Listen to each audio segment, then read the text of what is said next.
और फिर निवेदन करूंगा, सावन का महीना लगते से ही मेरी जीजियों से निवेदन है, 1 लोटा जल नहीं, कितना, 2 लोटा जल, दोनों हाथ में भरा हुआ। घर से निकलो तो 2 हाथ में हो, बाहर निकल कर भले फिर एक के ऊपर एक रख लो, मना नहीं।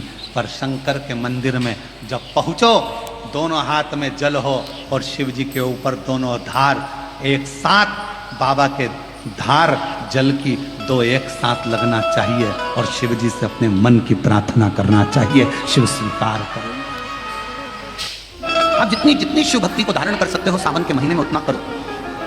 और मेरा निवेदन सभी मेरी जीजियों से, मेरे जीजाओं से, मेरी बेटियों से, बेटाओं से, मेरी माताओं से, श्रावण के महीने के जितने सोमवार रहें, प्रत्येक सोमवार को शंकर जी का, अगर मंदिर जा सको तो ठीक है, ना जा सको तो शिखर का दर्शन, और वो भी ना कर सको तो अपने घर में जो शिवलिंग है उस पर 3 बार, 3 छोटा सा लोटा ले लो, बड़ा लोटा ले लो, कैसा भी, 3 बार शिव जी का नाम लेकर 3 बार जल को अवश्य चढ़ाओ। जितने सोमवार पड़े श्रावण के महीने में आप 3 बार, भले 1 लोटा जल है उसी को रोक रोक कर 3 बार चढ़ाओ और 3 बार चढ़ाओ। जैसे शिव मंदिर में 3 ताली का नियम है, सावन महीने में 3 लोटा भात, 2 लोटा जल पर रुक कर 3 बार अगर जल चढ़ाया जाता है तो ब्रह्मा, विष्णु और महेश उस जल को स्वीकार कर तेरे घर का भंडार भर दे। त्रिगुणाकार, त्रिनेत्रधारी, त्रिशूलधारी, त्रिपुंडधारी मेरे भगवान त्रिलोकी के नाथ के लिए सावन के महीने में 3 बार जल चढ़ाया हुआ हमारे को 3 लोगों का राज्य प्रदान कर देता है। कई लोग कहते हैं गुरुजी आपको वो गाली दे रहा था, गुरुजी उसने आपको ताना दे दिया, कई लोग कहते हैं गुरुजी उसने आपको गालियां दे दी, उसने ऐसा कर दिया, सोशल मीडिया पे डाल दिया, ये कर दिया। अरे भाई, प्रसन्न होना, खुश होना कि मेरे शंकर भगवान दुख देकर मुझे अपने गले लगाना चाहते हैं, तकलीफ देकर मुझे अपना बनाना, तो मुझे अपनी ओर खींच रहे हैं कि वो बैठा है जवाब देने के लिए, तुझे नहीं देना।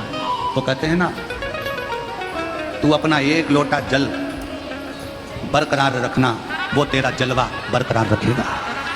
तू अपना 1 लोटा जल बरकरार रखना, रोज चढ़ाना, रोज गुणगान करना, रोज मंत्र जाप करना, रोज नाम जाप करना, रोज स्मरण करना, रोज शिव पुराण सुनना। तू अपना 1 लोटा जल बरकरार रखना, वो तेरा जलवा बरकरार रखेगा। पीछे मत हटना, उसका स्मरण करते जल को बरकरार रखिएगा तो वो जलवा बरकरार रखेगा। शिव को तुम करीब रखिएगा तो वो तुम्हें अपने करीब रख लेगा। वो शिव है, शंकर है, वो घरदानी है। मान लो कर्जा बढ़ गया है, 5 लाख, 7 लाख, 3 लाख, 4 लाख, 2 लाख, कोई भी थोड़ा सा भी कर्जा अगर मस्तक पर है, माथे पर है, तो शिव जी की श्यामली बारी नाम की जो कन्या है, बेटी है, उस बेटी का नाम लेकर लाल चंदन बीच वाली पत्ती पर लगाकर, लाल कलर का चंदन बीच वाली पत्ती पर लगाकर भगवान शंकर के ऊपर जहां भी तुम बैठे हो डंडी का मुख अपनी ओर करते हुए शिवलिंग पर समर्पित कर उसी बेलपत्र को वापस उठा लें। 1 रात्रि तक अपने घर पर रखें। दूसरे दिन प्रातः में पुनः उस बेलपत्र का विसर्जन करें। विसर्जन करते समय आपके ऊपर कितना कर्जा है, कितना कर्जा आपके ऊपर है, उसका स्मरण करते हुए, शिव जी से विनय करते हुए, और अपनी मेहनत को 4 गुना करो। अपने कार्य को बढ़ाओ, दुकान हो, नौकरी हो, सर्विस हो, बिजनेस हो, या कोई भी कार्य कर रहे हो उसको लगनता से करना प्रारंभ करो। धीरे धीरे मेरा भोले बाबा आपका हाथ पकड़ेगा और कर्जे से मुक्त जरूर करेगा। आज के समय में बेलपत्र के पत्र को तोड़ने से पहले एक नियम है कि बेलपत्र के पत्र को वृक्ष से जब तोड़ा जाता है तो सबसे पहले उसको मंत्र दिया जाता है। क्या कहा जाता है?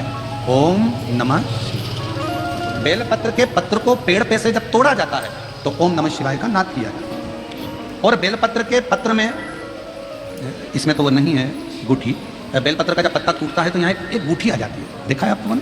जम के तो बोलो, देखा है? तो बेलपत्र के पत्र में जो गूठी होती है उसको भी जब तोड़ा जाता है, उस गूठी को जब अलग किया जाता है तब भी शिव मंत्र उसको दिया जाता है। ओम नमः शिवाय, ओम नमः शिवाय। ओम नमः शिवाय। वृक्ष पे से पत्ते को तोड़ा तो मंत्र दिया, गूठी को तोड़ा तो मंत्र दिया, और बेलपत्र के पत्ते को जब तोड़ा जाता है, मंत्र पत्ते को तोड़ने से पहले मंत्र प्रदान किया जाता है, और जब तोड़ा जाता है तो कहा जाता है, हे मां पार्वती, हे मां गोरा, चलो